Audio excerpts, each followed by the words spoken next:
Muy bien, muy buenas tardes con cada uno de los presentes y conectados a esta red de Telesalud Amiga del Instituto Nacional de Salud del Niño. Tenemos ahora la participación del servicio de CERNAI, es el Centro de Referencia Nacional de Asma, ¿no? E Inmunología, alergia e inmunología, y representando a CERNAI, pues nos encontramos con el doctor Wilmer Córdoba. Entonces, tenemos pues la gran ponencia de este médico que realmente a título personal le doy un gran reconocimiento y espero pues que cada uno de ustedes, profesionales de la salud, puedan abordar con sus preguntas todas las interrogantes que tengan. Entonces, doctor Roberto, podemos dar inicio ya a esta presentación, ¿te parece? Excelente, doctor Wilmer Córdoba, un honor tenerlo con nosotros. Adelante, bienvenido. Buenas tardes. Bueno, para mí también es un privilegio estar aquí compartiendo esta sesión, estas pláticas, ¿no? En este caso voy a presentarme en específico. Yo soy inmunólogo clínico, alergólogo, coordinador de la consulta de infecciones recurrentes asociadas a inmunodeficiencias primarias, ¿no? Entonces, la plática de hoy va a tratar de dar un panorama, ¿no?, de la situación actual de estas patologías que implican que el niño se infecte recurrentemente, ¿no? Habitualmente nosotros la denominamos como un defecto inmunitario o inmunodeficiencias primarias. ¿Por qué? Porque tienen una causa genética o tienen un defecto ya desde el nacimiento, ¿no?, transmitido o heredados desde los padres, ¿no? Bueno, tenemos aproximadamente 30 minutos, me comentan, ¿cierto? Así es. Empezamos entonces. Bien, dígalo. Gracias. Este es un caso emblemático que voy a comentarles. Es un niño que llega al instituto, al hospital, con cuadros de sangrado gastrointestinal, plaquetas disminuidas y cuadros de infecciones recurrentes. El niño ingresa por emergencia para ser transfundido, es hospitalizado en algunas ocasiones para poder recibir plaquetas también. Y en el transcurso de su crecimiento, llega al año y medio, 2 años, es identificado por hematología como un trastorno denominado Wiskott-Aldrich, ¿no? Wiskott-Aldrich es una forma de inmunodeficiencia por un defecto esencialmente en los linfocitos y en el macrófago, ¿no? Y asocia a esto un defecto en la función plaquetaria. Es por esto que el niño sangraba recurrentemente. Abdiel es el nombre del niño. Es identificado y diagnosticado en conjunto entre hematología e inmunología y es llevado hacia un tratamiento curativo, como es el trasplante de progenitores hematopoyéticos con el equipo de hematología en el Instituto de San Borja. Aquí Abdiel es estudiado para recibir donantes de células progenitoras hematopoyéticas. Dado este estudio, no presenta donantes compatibles y es llevado a búsqueda en bancos internacionales para poder realizar el trasplante. Es así que se le encuentra un donante compatible y es referido al Hospital de Niños de Miami. Es allá donde, gracias al apoyo de los seguros de salud, aquí el FSIS y el FISAL apoyaron el tratamiento, es trasplantado exitosamente y contrarreferido aquí. Ya Abdiel actualmente tiene 5 años y podemos decir que está curado de su enfermedad. Es una experiencia que nos muestra aquí en el Perú que estamos avanzando en el diagnóstico y también en el tratamiento, curando y salvándole la vida a niños con estos padecimientos. El motivo también de esta plática es que esta semana se celebra la Semana Mundial de las Inmunodeficiencias Primarias y se hacen actividades de concienciación, de poder compartir la existencia de estas enfermedades con toda nuestra sociedad y con las personal de salud. El lema de este año es situando a los pacientes de inmunodeficiencias primarias en el centro de su tratamiento. Este lema nos hace reflexionar sobre la importancia que tiene el acceso de nuestros pacientes, de los niños en el Perú con estas enfermedades, para que puedan recibirlas en sus lugares de origen, en los lugares donde viven, y no tengan que viajar muchas veces hacia nuestro instituto para recibirlos. Aquí en la foto de al lado tenemos el día de ayer, compartimos justamente una jornada que hablaba sobre estas enfermedades, ¿no?, en compañía de nuestro equipo de trabajo. Para mostrar un poco la situación de las inmunodeficiencias primarias, que son enfermedades o alteraciones en una célula componente del sistema inmunitario, por ejemplo, un neutrófilo o un linfocito, también puede implicar la alteración de su función, ¿no? Un neutrófilo que está en cantidad normal, pero que no puede fagocitar adecuadamente. Entonces, se habla de un defecto en las cantidades o en la función de las células o los productos que estas células pueden elaborar. En este estudio, por ejemplo, hablamos de las inmunodeficiencias en los países de Corea, de Japón, de Taiwán. Vemos algunos tipos de inmunodeficiencias. Por ejemplo, mencionarles los defectos de anticuerpos, ¿no? Son estos pacientes que no pueden producir su inmunoglobulina G. Las inmunoglobulinas G son los anticuerpos que nos producen, que nos protegen, ¿no?, contra infecciones diversas, ¿no? Otro grupo que vemos aquí son las deficiencias, por ejemplo, de los fagocitos o alteraciones de los fagocitos. Dentro de ellos, la célula más representativa es el neutrófilo. Más abajo tenemos las inmunodeficiencias combinadas, ¿no?, que podríamos graficarlas. Tal vez hayamos visto un reportaje sobre los niños burbuja, ¿no? Y más abajo, defectos del complemento, ¿no? El complemento vienen a ser productos de células en el hepatocito, ¿no? Son componentes inflamatorios de alarma que pueden también estar alterados en su producción, en su cantidad o en su función. En esta serie, en este cuadro, vemos que el defecto más frecuente dentro de las inmunodeficiencias primarias es el defecto de anticuerpos, ¿no? Por ejemplo, aquí en Corea tenemos que el 55% de las inmunodeficiencias primarias son defectos de anticuerpos. Y en global, en promedio, ¿no?, pues, en nuestro país también esto es muy similar. En segundo lugar, tenemos a las alteraciones del fagocito o de los neutrófilos, ¿no? Aquí, por ejemplo, en Corea, el 28% de las inmunodeficiencias primarias se asocian a una alteración en el número o función de los fagocitos. Los defectos de fagocitos son los segundos defectos más frecuentes luego de los defectos de anticuerpos.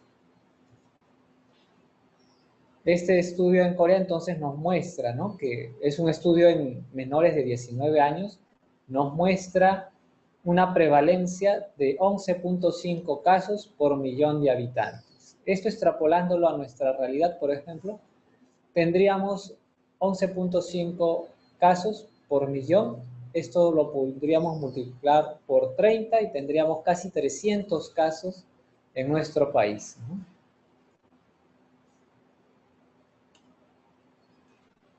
Este cuadro nos muestra una característica muy importante de las inmunodeficiencias primarias, como es la predominancia en sexo, la predominancia en el género masculino. Esto está muy asociado a la herencia a través del cromosoma X. Por lo tanto, el varón, al tener un gen o un cromosoma X mutado, no tiene cómo compensarlo, dado que el cromosoma adyacente sería el Y. La mujer, en una situación distinta, ¿no? La mujer en una situación de tener un X, un X mutado, por ejemplo, y un X compensatorio, la deja en una circunstancia de ser portadora. Entonces, la mujer generalmente puede transmitir la enfermedad a través del cromosoma mutado a su hijo varón y el varón padecer la enfermedad tal cual, ¿no? Entonces hay un predominio de sexo masculino. Se diagnostican la gran parte de inmunodeficiencias primarias antes de los 10 años. Eso es algo importante porque ya involucra a especialistas, ¿no?, que trabajan en estos rangos de edad. O sea, el pediatra en los primeros niveles de atención es el que aborda y evalúa en primera instancia los casos de infecciones recurrentes, ¿no? Y estas infecciones recurrentes nos deben de hacer sospechar de un defecto o una alteración en el sistema inmunitario. Cuando se trata de una infección severa, esa sospecha debe ser mucho mayor.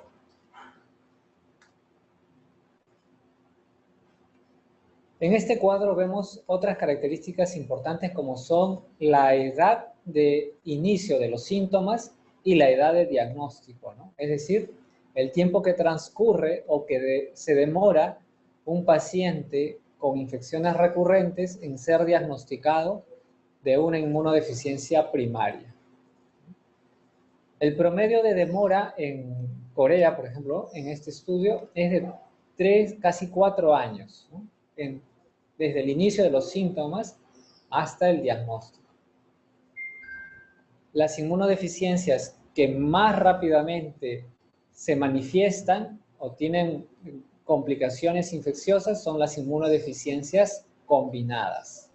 Estas inmunodeficiencias combinadas implican un defecto en los linfocitos, T, B o natural killer, y una alteración también en los anticuerpos, en las inmunoglobulinas G, A y M.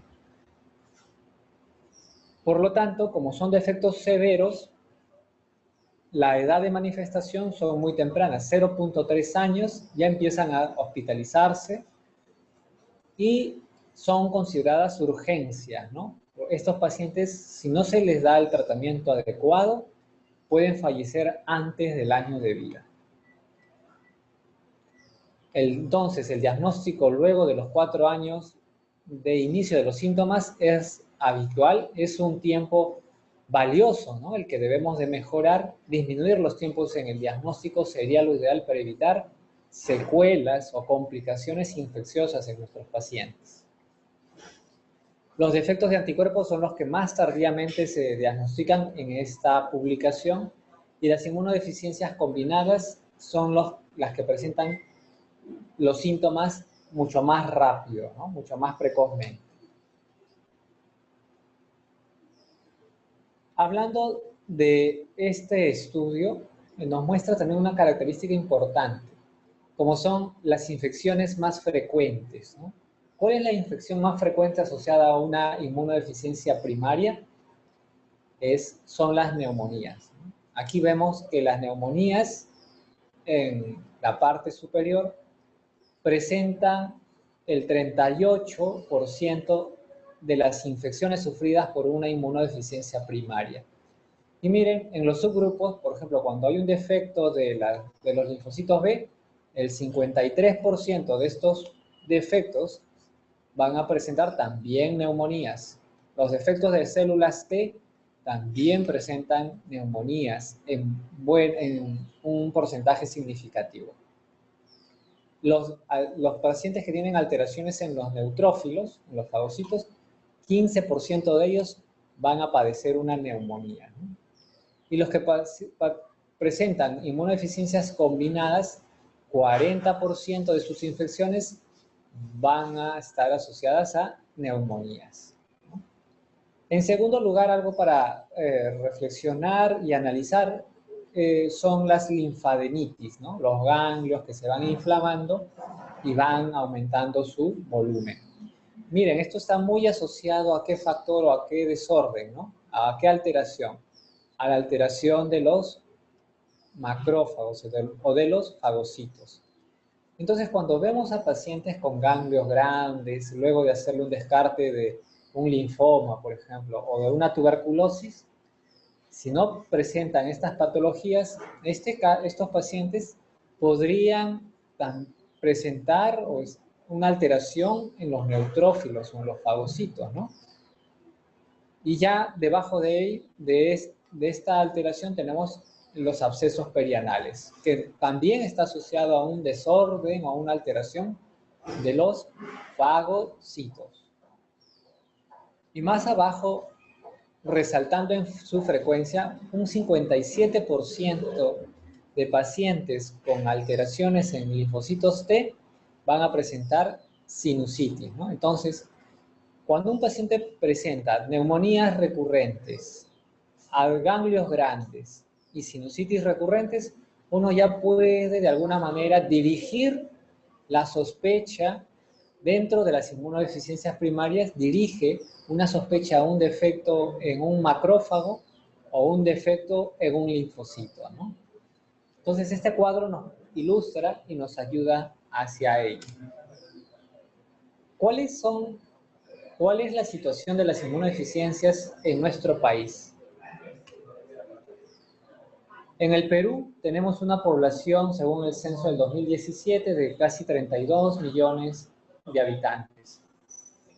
El número de nacidos vivos en un año, según el rango del 2012 al 2016, son de casi 700 nacidos vivos en un año. ¿Cuál es la expectativa o la posibilidad de tener una inmunodeficiencia primaria? Es de un caso en 2.500 nacidos vivos. Si esto lo extrapolamos a nuestra población en general y a todos los nacidos vivos en un año, deberíamos de tener 265 casos de inmunodeficiencias primarias en un año. En el transcurso de los últimos 5 años, por ejemplo, en el Perú, se deberían haber registrado 1.300 casos de inmunodeficiencias primarias. ¿Cuántos de estos casos tenemos registrados? En el Perú trabajamos en 4 centros que reportan y registran casos de inmunodeficiencias primarias.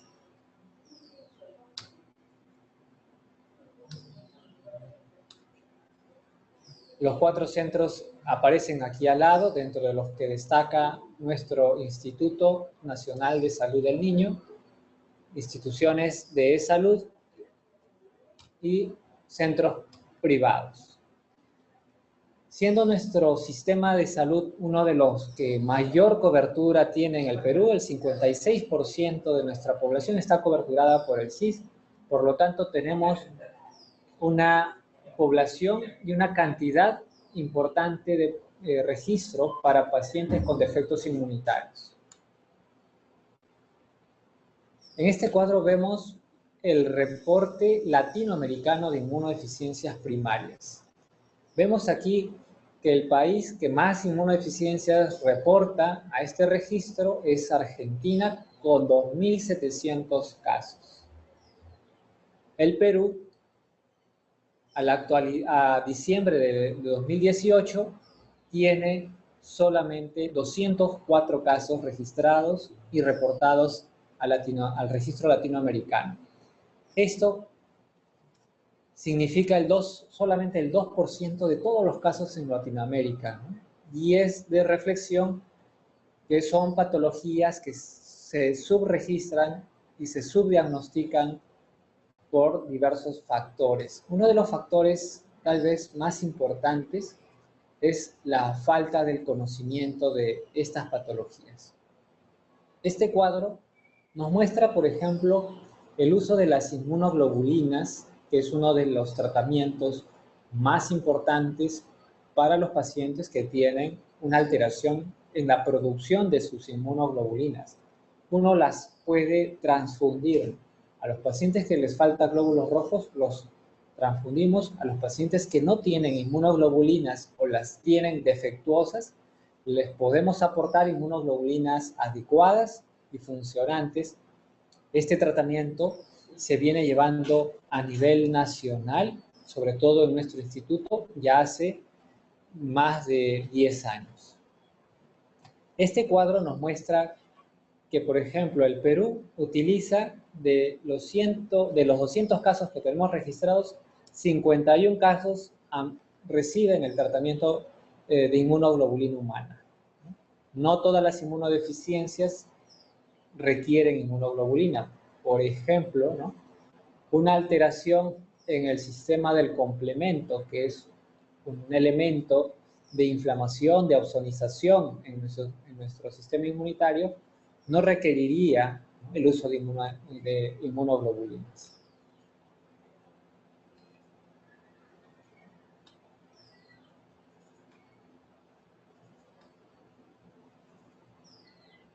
En las inmunodeficiencias primarias tenemos 9 tipos o nuevos subgrupos de inmunodeficiencias primarias.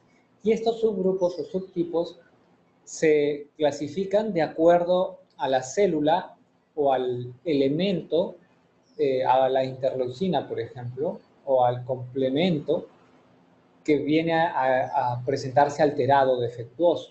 Entonces, si yo tengo pacientes con defecto de inmunoglobulinas, los voy a agrupar en defectos de anticuerpos, ¿no?, que es el subgrupo, el subtipo más frecuente. Aquí abajo lo vemos como defectos de anticuerpos, ¿no?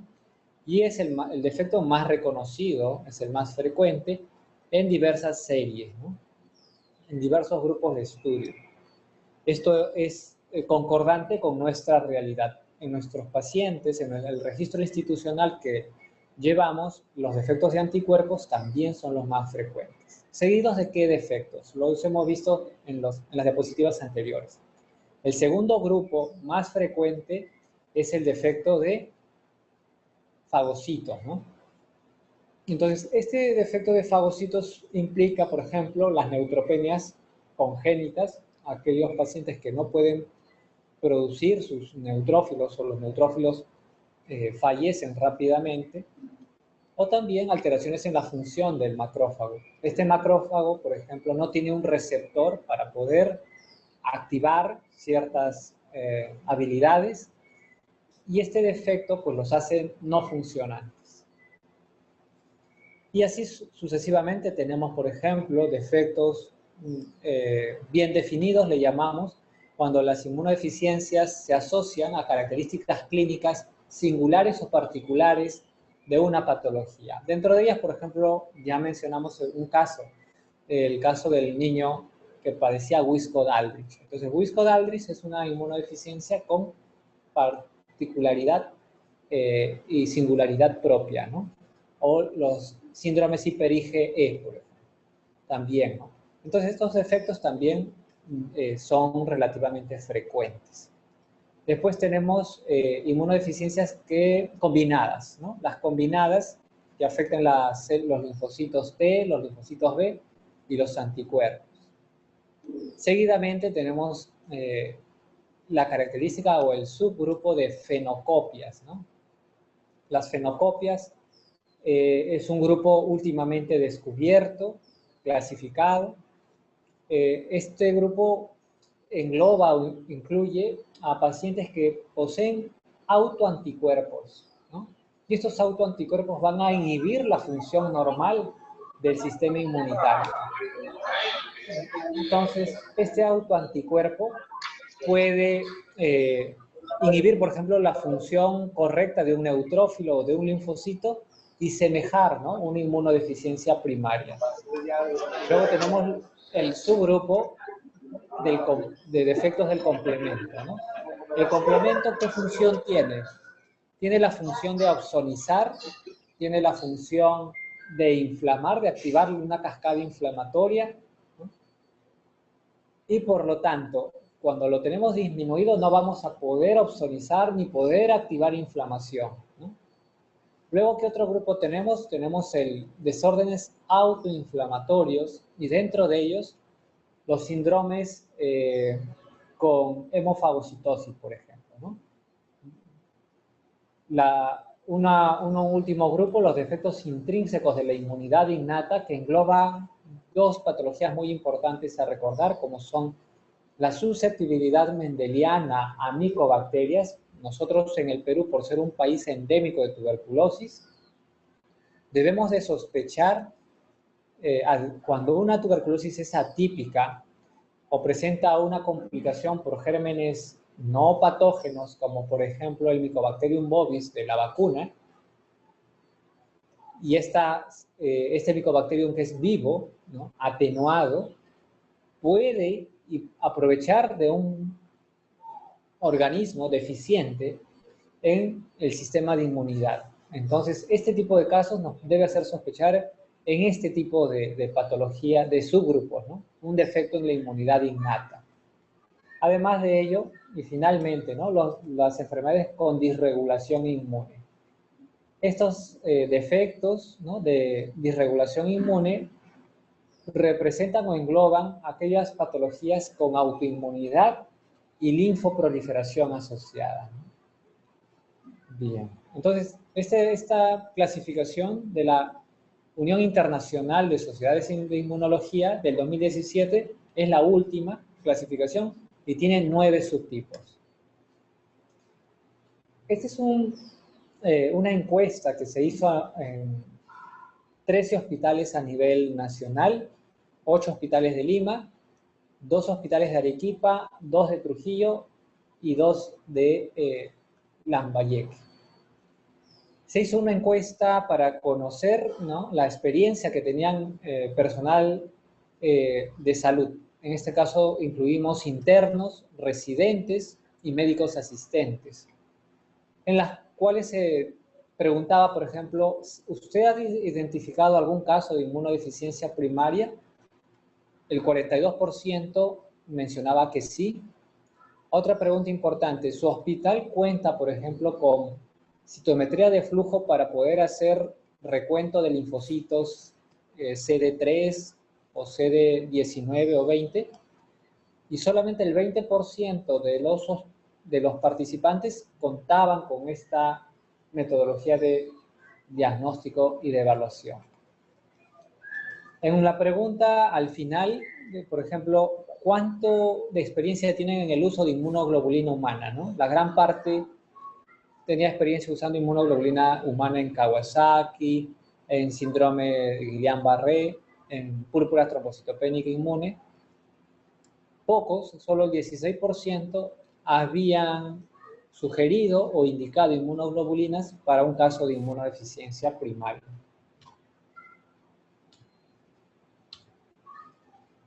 En este cuadro vemos los resultados de una evaluación acerca del conocimiento de las inmunodeficiencias primarias por personal médico. Bueno, y se evaluaron los resultados y se clasificaron como aprobados y desaprobados. De los 94 participantes, aprobaron menos del 50%.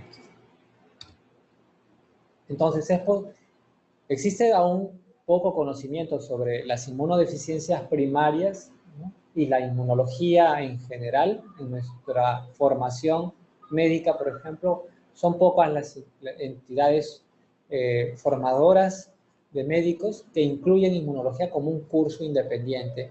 Y esto está cambiando, ¿no? Recordemos que los últimos premios Nobel de Inmunología de medicina, perdón, han sido dedicados a descubrimientos asociados y en el área de la inmunología.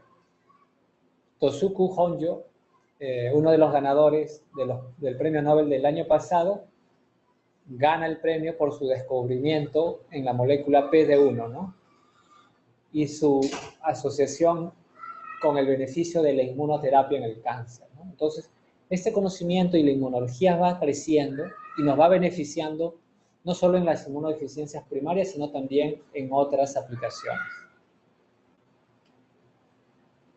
Este es un estudio que realizamos con la doctora Vera Mendi, en donde se evaluó la demora del diagnóstico en un paciente con inmunodeficiencia primaria en nuestros pacientes, ¿no?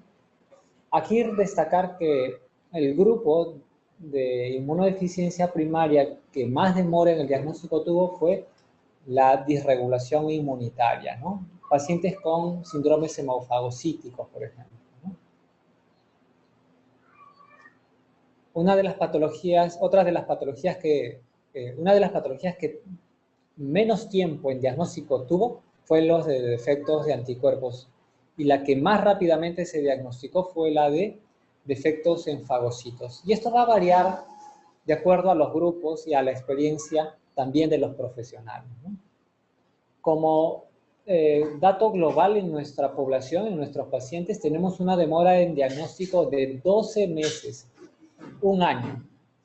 Si esto lo comparamos con el estudio publicado en Corea se demoran 4 años, ¿no?, para diagnosticar en promedio una inmunodeficiencia primaria. Con los sesgos que esto conlleva, ¿no? Los pacientes que venían a nuestra consulta en este estudio venían ya con una sospecha y dirigidos para que lo evalúe el inmunólogo y por tanto le descarte la inmunodeficiencia. Entonces son pacientes como dirigidos. Por lo tanto, esto no debe de extrapolarse a nuestra población. En este cuadro vemos la situación de nuestras herramientas de diagnóstico en el Perú. De lo más importante aquí analizar quiénes tienen inmunoglobulinas para poder dosar en los pacientes con infecciones recurrentes.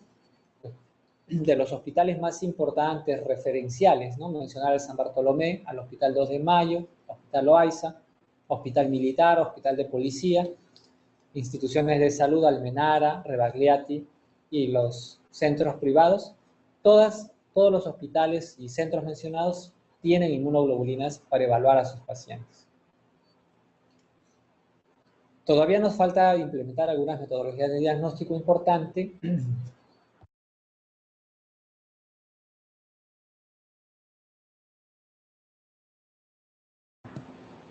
Nos falta evaluar, por ejemplo, anticuerpos específicos, ¿no?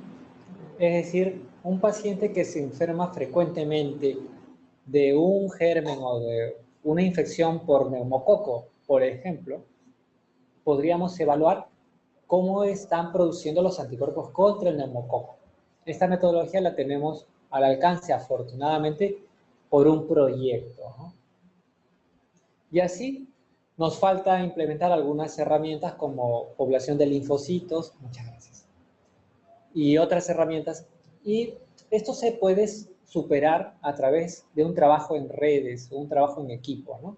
Entonces pueden hacer su referencia y nosotros en algún momento no teníamos para hacer la población de linfocitos de nuestros pacientes y los referíamos al hospital, el Instituto Nacional de Enfermedades Neoplásicas, o también a nuestro equivalente en San Borja, ¿no? Entonces nos vamos apoyando en redes y de la misma manera centros en provincia o centros en periferia pueden apoyarse en nuestros laboratorios. ¿Cómo vamos en la parte ya de diagnóstico y de tratamiento, ¿no? Este es el primer reporte que se hace de un caso en el Perú sobre inmunodeficiencias primarias, ¿no? Es una niña que padeció de una neutropenia congénita severa. Esta niña se hospitalizó frecuentemente con neutrófilos muy bajos, menos de 1500, menos de 1000. Llegaba a tener 200 o 300 neutrófilos a pesar de las infecciones que presentaba, ¿no?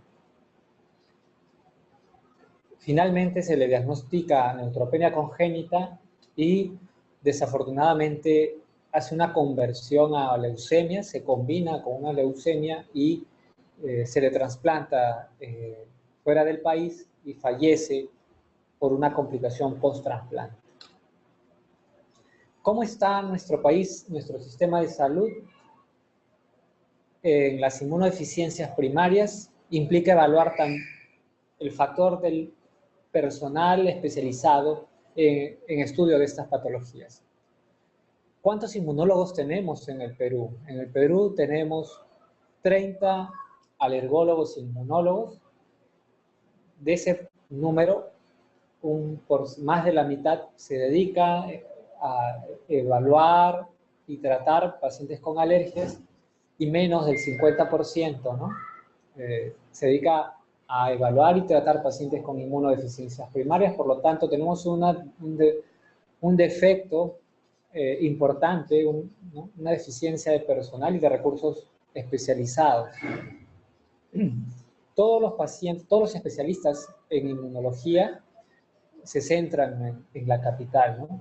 Entonces, tratar de sopesar, de superar esta valla, haciendo campañas, haciendo atenciones extramurales, sería muy importante.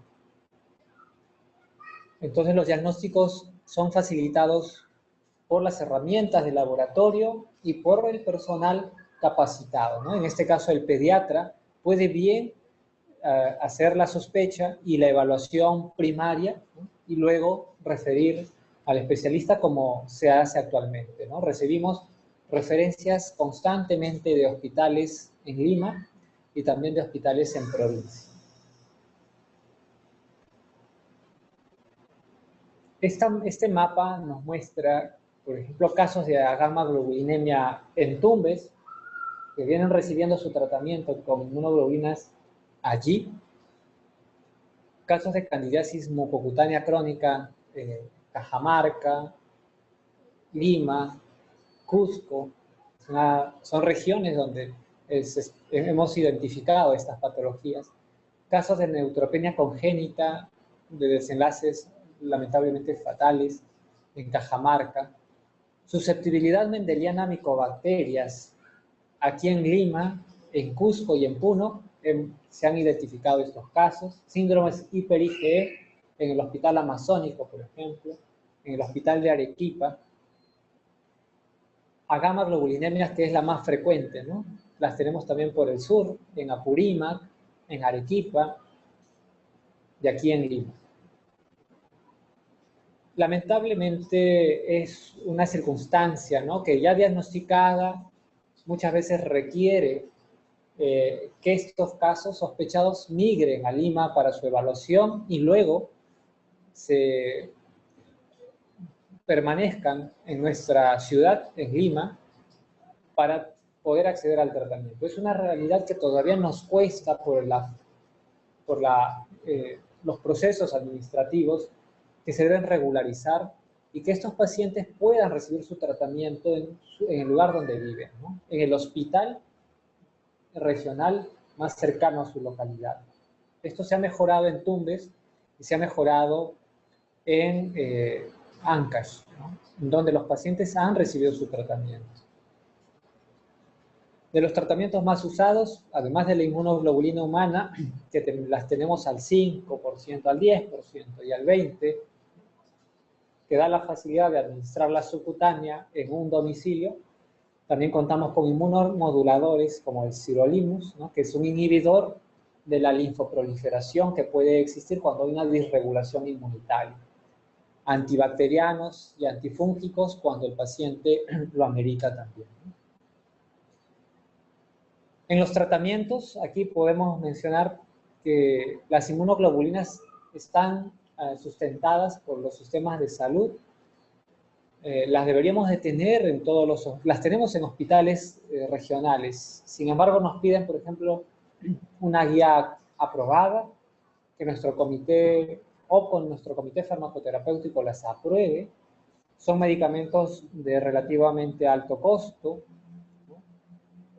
Sin embargo, es el tratamiento más importante, ¿no?, las inmunoglobulinas, y que la debemos de tener fácilmente para nuestros pacientes. En nuestro hospital, en nuestro instituto, tenemos la inmunoglobulina del 10% y la del 5%, ¿no? Además de ello, también el trasplante de progenitores hematopoyéticos, el trasplante de médula, lo tenemos al acceso para los pacientes que lo requieren. Actualmente, de nuestro instituto, hemos referido 4 pacientes al Instituto de San Borja, en donde se han trasplantado y se han curado estos casos de Wiskott-Aldrich específicamente. Eso es para mostrar un poco el costo, ¿no?, de un paciente con inmunodeficiencias primarias en un sistema de salud.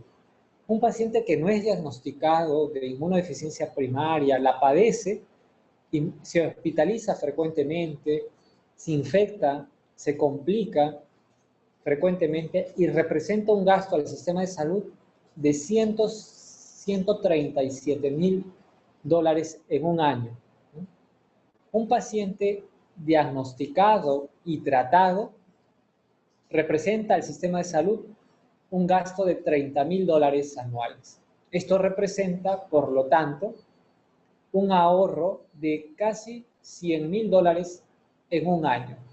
Entonces el paciente ya no se hospitaliza, ya no se infecta frecuentemente, ya no se complica, por lo tanto los gastos hospitalarios disminuyen significativamente. Nosotros en el instituto tenemos 70 casos registrados y diagnosticados al 2017. Por lo tanto, estamos ahorrando por cada uno de estos 70 casos $100,000 a nuestro sistema de salud. Este ahorro debería de canalizarse a mejorar las metodologías de diagnóstico e implementar los tratamientos que nos quedan pendientes. Interferón gamma, mejorar los trasplantes de progenitores hematopoyéticos, hacer estudios de proliferación de los linfocitos, implementar anticuerpos para el neumococo, mejorar la batería de anticuerpos para evaluar un linfocito B virgen, un B maduro o de memoria, ¿no?, o un T y de la misma manera. Aquí les invito a visitar, por ejemplo, la página del Grupo Peruano de Inmunodeficiencias Primarias con este enlace, en donde existen cursos online para que puedan reconocer, ¿no?, las inmunodeficiencias primarias desde su computadora. La Sociedad de Inmunología Clínica de Estados Unidos cada mes hace sesiones online a las que pueden inscribirse, ¿no? Ustedes pueden desde su casa enlazarse y acceder a estos cursos virtuales libremente. Este es un aplicativo que ustedes pueden instalar en el celular y pueden tener, por ejemplo, acceso a valores normales de inmunoglobulinas por grupos de edad. Frecuentemente nos refieren o nos consultan porque las IgA o los IgG están bajas, pero no se dan cuenta que los rangos están por el laboratorio para adultos, ¿no? Entonces, este aplicativo nos resulta muy útil cuando el pediatra quiere evaluar los niveles de anticuerpos, de IgG, IgA, IgM, o de linfocitos ajustados a rangos de edad, ¿no? Entonces, la tecnología nos está dando la oportunidad a mejorar nuestras evaluaciones. Además de ello, también tenemos colaboraciones de última generación. Estamos colaborando con el equipo de inmunología de Boston, en Estados Unidos, para hacerle estudios de paneles genéticos a pacientes con sospecha de inmunodeficiencias primarias. A la actualidad tenemos 50 pacientes evaluados en conjunto, 30 casos confirmados con defectos genéticos, con una metodología que se le denomina secuenciamiento de nueva generación, ¿no?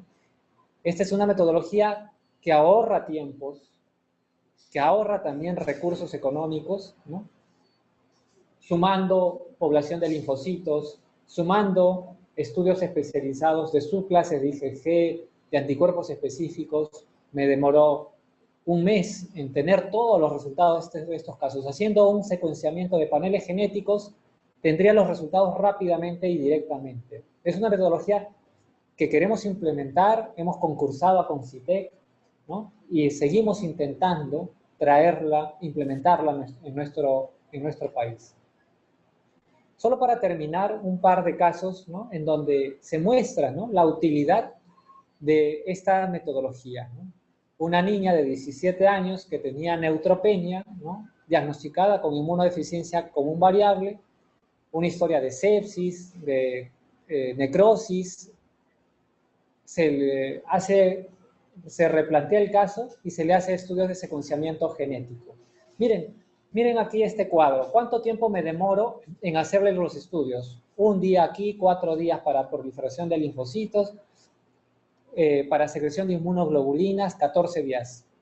Ya tengo 20 días invertidos en estudios. Sin embargo, con un estudio de panel genético no me demoraría más que una semana, probablemente, ¿no? Y el diagnóstico cambiaría. En este caso, lo tendría. El diagnóstico genético de esta paciente es un defecto en una molécula que se llama adenosíndiaminasa. Entonces, eso se trata de una inmunodeficiencia combinada, ¿no? Entonces, el diagnóstico de una inmunodeficiencia común variable cambió con la ayuda de este estudio genético, ¿no? Entonces, estos son estudios que se deben implementar, ¿no?, en nuestra realidad. Estamos haciendo estudios de ataxia telangiectasia, por ejemplo. Estamos haciendo registros institucionales, seguimos con proyectos de concienciación, de evaluar al personal de salud, y en gamma-globulinemia estudiamos la sobrevida de los pacientes. Quiero terminar esta plática enfatizando, ¿no?, este pensamiento que nos hace reflexionar sobre el mejorar la inversión de tiempos, de recursos humanos y la inversión también financiera, ¿no? La vida es el más preciado de todos los tesoros. Un solo día extra de vida vale más que millones de ríos de oro, ¿no? Entonces, nos comprometemos a seguir trabajando en nuestro instituto, ¿no?, y poder solicitar a los que están enlazados a la red, refieran pacientes, poder estudiar mejor sus casos, ¿no?, y a nuestros coordinadores y directores nos puedan apoyar también en esta tarea para poder invertir más en personal, invertir más en tecnología. Muchas gracias. Muchísimas gracias y felicitaciones, doctor Wilmer Córdoba, especialista en inmunología y alergología del Instituto Nacional de Salud del Niño. Bien, vamos a comenzar entonces con unas preguntas que tenemos en nuestro chat de los participantes. Estamos aquí en compañía con el doctor Pan, que nos ha venido a visitar. Excelente. Doctor, muy importante el tema que ha tocado el día de hoy, porque es un tema nuevo para muchos. Sería importante entonces más adelante poder hacer más telecapacitaciones al respecto de las inmunodeficiencias primarias. Bien, la primera pregunta sería, ¿cuáles serían los principales síntomas y signos que pueden evidenciar el personal de atención primaria para sospechar el diagnóstico de inmunodeficiencias primarias? Gracias por la pregunta. La consulta que con más frecuencia llega, ¿no?, con un paciente en sospecha de inmunodeficiencia primaria son neumonías, ¿no?, que ha tenido el niño. Hay un algoritmo o signos de alarma para inmunodeficiencias primarias que las ha trabajado la Fundación Jeffrey Model, en donde engloba, ¿no?, más de 2 neumonías en un año nos debe hacer sospechar una inmunodeficiencia primaria. Más de 2 otitis o sinusitis en un año nos deben de hacer sospechar en una inmunodeficiencia primaria. Infecciones raras o atípicas o severas, ¿no? Un niño que se hospitaliza por una neumonía y se complica con necrosis y tiene más de 15 o 20 días y no responde a un tratamiento, nos debe hacer sospechar de una alteración inmunitaria, ¿no? Entonces, la neumonía o las infecciones respiratorias son las más frecuentes y la severidad es otro signo así como patognomónico, ¿no?, de sospecha para una inmunodeficiencia primaria. Excelente, doctor. Muy importante tener estos conocimientos. Nos había mencionado también cuáles son las principales, las más frecuentes, las inmunodeficiencias primarias. Sí, el grupo más importante de las inmunodeficiencias primarias, el subgrupo más importante, más frecuente, es el de efectos de anticuerpos. Uno cuando, como hemos visto, cuando evalúa un paciente, lo primero y la herramienta que tiene más al alcance es el dosaje de inmunoglobulinas, ¿no? Se le hace un dosaje de inmunoglobulina G, A, M. Es una metodología muy sencilla, por eso que está al alcance de la gran parte de instituciones, y eso da la oportunidad de reconocerlas con facilidad. Los pediatras en provincias tienen estas herramientas en algunos hospitales. Entonces, aquí en nuestro centro representa casi el 50% de nuestros casos. Excelente, doctor, muy importante. Con respecto al diagnóstico, ¿cómo se diagnostica? ¿Y cuál sería la conducta? Muy bien. Bueno, el diagnóstico parte por la evaluación clínica, ¿no? La historia clínica de un paciente que se ha hospitalizado 4 o 5 veces y las hospitalizaciones han durado más de 10 o 15 días, ¿no? Eso en historia clínica ya nos hace sospechar de un defecto inmunológico, inmunitario. Luego, en segunda instancia, esta sospecha se debe corroborar con el laboratorio, ¿no? Se hacen en una primera etapa un screening con inmunoglobulinas, dosaje de inmunoglobulina GAM, se evalúa un hemograma, los hemogramas que nos muestran los linfocitos y los neutrófilos. La población de linfocitos por citometría de flujo nos muestra los CD4, CD8, los CD19, los natural killer, y con esa primera línea de exámenes ya tenemos casi el 50% de inmunodeficiencias reconocidas, ¿no?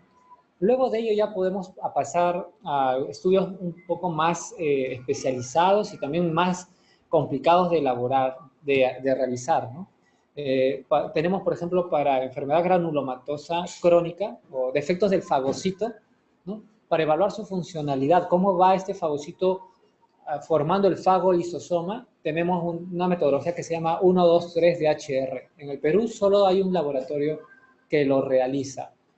Luego evaluamos nosotros de una manera práctica, luego de tener este screening, ya lo llevamos a secuenciamiento con el equipo de Boston en inmunología, ¿no? Para que pueda hacer un screening de paneles genéticos. Cuando todo ha salido normal, ese screening de paneles genéticos nos puede reconocer, por ejemplo, una candidiasis mucocutánea con una alteración en un gen que se llama STAD1, ¿no? Y eso nos simplifica el trabajo. O sea, ya el inmunólogo muchas veces no tiene que estar ensayando pruebas funcionales ni pensando en que pueda ser una molécula más rara, ¿no? Entonces, vamos al secuenciamiento genético y eso nos daría el diagnóstico de una manera práctica, ¿no? Excelente, doctor, muy importante. Doctor, ¿ustedes trabajan en forma articulada con otros servicios, en este caso el servicio de genética? Nosotros nos apoyamos en el equipo multidisciplinario con el neumólogo, el hematólogo, el genetista. Ellos nos aportan, ¿no? Miren, algo que debemos mencionar es que los estudios genéticos, si bien son nuevos, ¿no? Aquí en el instituto nos cuesta mucho, no los estamos realizando de manera institucional. Entonces, eso es una valla que se debe de superar, ¿no?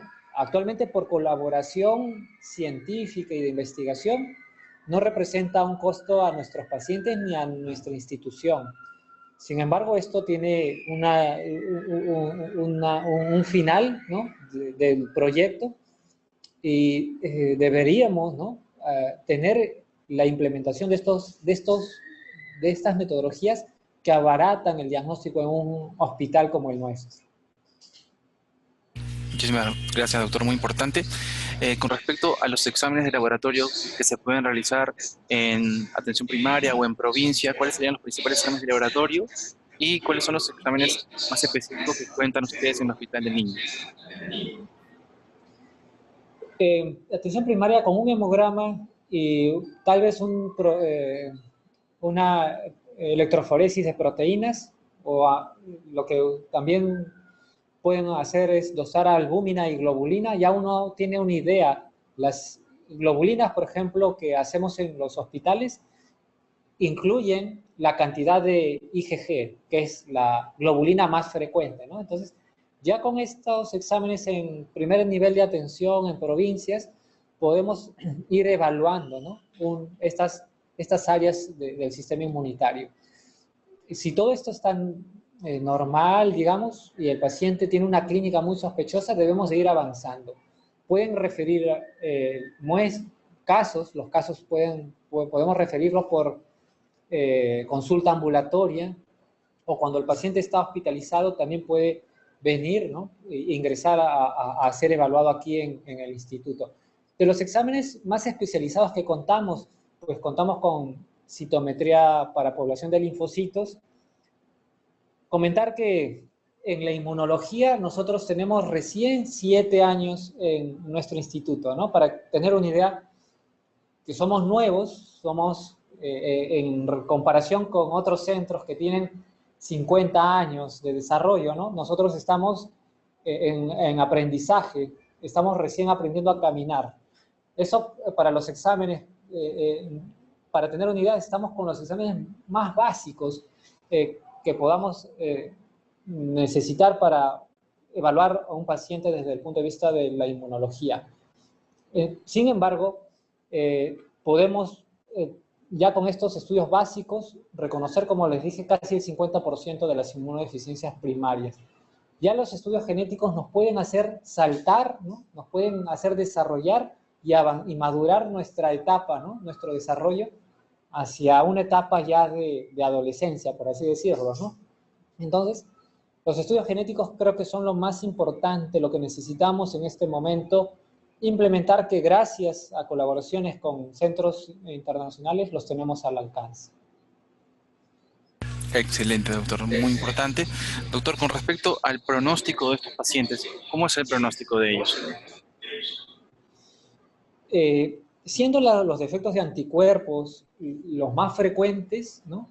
Podríamos decir que la mayor parte de inmunodeficiencias primarias tiene un buen pronóstico. Las agamaglobulinemias que se suplementan con inmunoglobulinas viven como niños normales, crecen y pueden tener hijos normales, ¿no? Tener una vida casi normal.